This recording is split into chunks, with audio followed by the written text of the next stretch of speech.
The worst financial crisis in a lifetime. Multinational banks, over-leveraged, overexposed, and off their guard. One by one, they buckled under the weight of their bad loans, and with them went the world's economy. Curbed the use of tax havens, introduced principles for pay-in bonuses. So instead of banks serving themselves, they serve the people. I urge the Congress to act quickly to address the grave threats to financial stability that we currently face. The bank's activities shattered lives and livelihoods throughout the country and also around the world. What lessons can we draw from the last crash to save us from the next?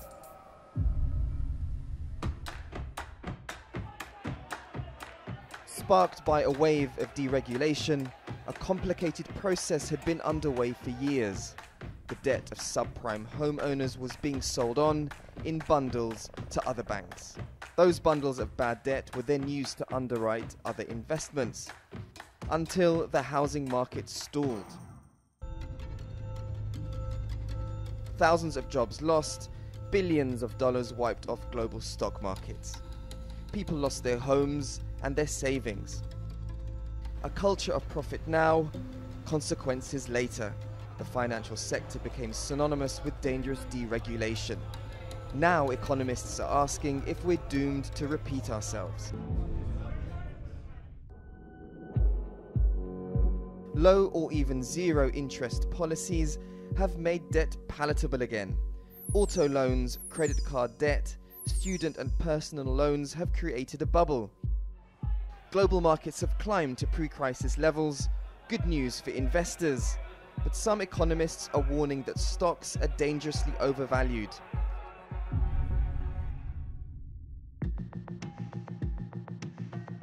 And there are new variables. US President Donald Trump, leader of the world's largest economy, is an unknown quantity. He wants to cut red tape. He's called current US banking legislation a disaster and believes deregulation will lead to growth. Meanwhile, China, the world's second largest economy, is stalling. Rising debt levels and a downturn in the property market have seen its slowest pace of growth for 26 years.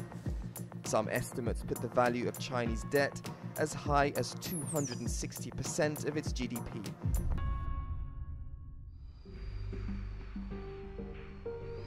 Globally, the aftershocks of the last economic earthquake are still being felt.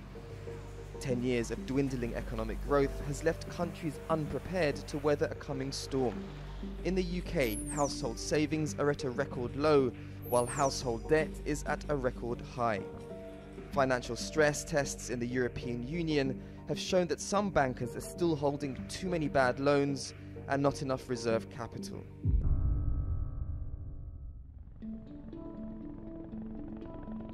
Some economists expect the next crash could begin in a quiet part of the economy, somewhere unexpected. History has shown us that complacency is the greatest threat to economic stability. Is enough being done to prevent another devastating financial meltdown?